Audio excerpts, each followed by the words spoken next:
that live here have natural colors and markings that help them blend into their background. So if I miss anything, please point it out to me and I'll let you know what it is. Oh my goodness, it looks like we're going to have some great luck already. Alright, I'll tell you about that one on the right side pretty soon, but one on our left right here, really close to the truck, it's called the Bongo. They are nicknamed the Ghost of the Forest because they are rarely seen. You'll be able to see it as we pass it on the left side. And on our right side is an okapi. It's a very shy and reclusive animal. It wasn't discovered by the Western world till about 1901. And a lot of people think it's related to the zebra because of those stripes, but it's actually the only cousin of the giraffe. You can kind of tell that it has a similar head structure to the giraffe a little bit. We might be able to compare the two a little bit later.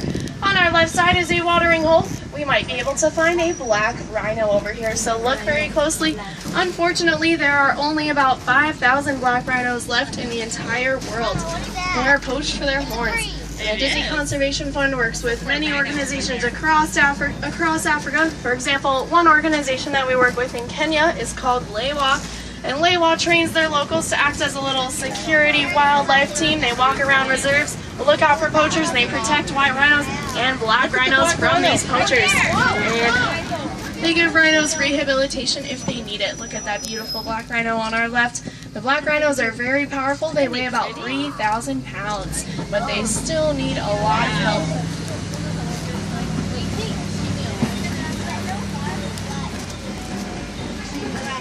Oh, look to our right on the top of the hills, you'll see some lighter colored antelope kind of hiding up there.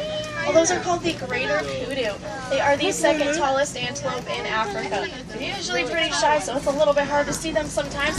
I think that was a great view. We got pretty lucky. Alright, we're going to make our way out of Little Ituri. But on your left side, there are some more bongo over here on top of the hills and everything. The first one that we saw was the male, and these are all the females. You can tell because the first one was a little bit darker and a little bit bigger too. Put their horns face backwards to help them get through thick and tangled underbrush quickly. Very beautiful animals. We're going to go over to the Safi River right now, which is usually a great place to find some hippos. Who wants to see some hippos? Woo! Alright, look very closely. Hippos like to spend most of their time submerged underwater, and they can hold their breath for about 8 minutes at a time. So if you see a shadow moving in the water, it's probably a hippo. So make sure you're watching very closely, and we might have some good luck out here. Let's see if we can find some hippos. It looks like there is a male hippo on our right side, kind of under the water. See? And there's one a little bit over there too. But make sure you're sitting down for me, please. We'll get a much better view pretty soon. The word hippopotamus means river horse. They are excellent swimmers, but they will walk along the bottom if they can reach it. And at night, hippos will walk up along the banks and eat as much as 150 pounds of grass. Those are some hungry hippos. Let's see if we can find some more on our left side. Look behind that island over there. Wow, there's a lot of hippos over there. A group of hippos is called a bloat. So it looks like we found a bloat on our left-hand side. Look at them, they look like rocks. And these birds on the island to our left-hand side are called the pink-backed pelican. Those white ones over there. The pink-backed pelican get that name from the pink color their back turns during mating season. They get a perfect little pink stripe right down the middle of their backs, and they love nesting near water. Well, let's see what else we can find over here. Oh, check this out. You can kind of see a hippo coming up from underwater to our left side. If you look a little bit ahead of us. Oh, looks like he was about to just jump out of the water. All right. We're gonna go around the corner now. She said he was having a tea party, but usually we have crocodiles over here, but they are not out here right now. We're actually getting their physical wolves right now. We're taking them out to our hospital. We're making sure that they are healthy and safe. Alright. Well, now we're gonna go over to the savannah where we'll see a completely different ecosystem and different animals. And then we'll make our way over to elephant country. Be sure to be on the lookout when we're on the savannas because it's usually a great place to find all of your favorite animals. It's kind of like a super highway. It's a big party out there. A lot of animals migrate across the savannas, so it's a great place to be. Alright, but first coming up on our right side pretty soon is a baobab tree. It's also known as the upside down tree because it looks like the roots are at the top. It can survive very long periods of drought by storing water in its trunk and it goes leafless for about 9 months of the year. And elephants love to dig into it with their tusks, and they use it as a resource for water.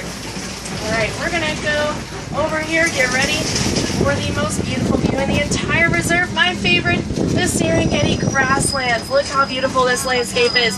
The Serengeti grassland stretches for hundreds of miles across East Africa, and it is home to some of our most famous animals like giraffes and lions. So keep a lookout. We might be able to see some of those while we're out here. And this is the wild Africa that we are all working really hard to conserve.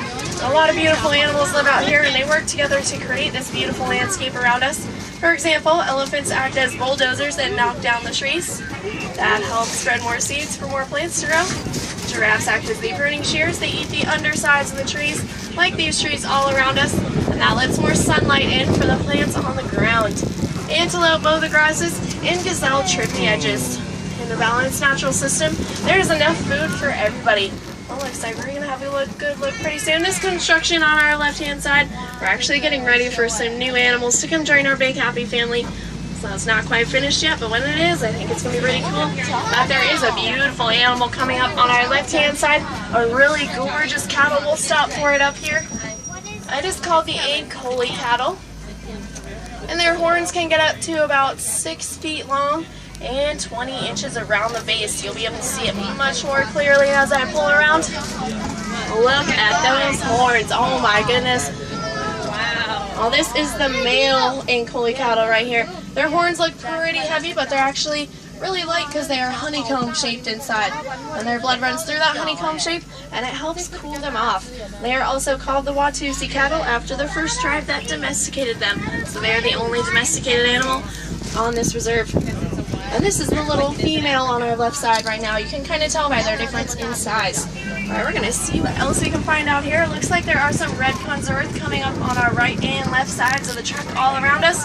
These are called termite mounds, and they are as hard as cement. They're very, very strong. They can actually support an elephant's weight. And elephants love to use the tall termite mounds as body scratchers. And once they wear that down, antelope and gazelle like to stand on top of the short termite mounds. And that helps them scan the savannas for any predators that might be hiding in the tall grasses. It kind of gives them a little vantage point over all the other animals, helps look out for themselves so they don't get pounced on by any other animal trying to hide.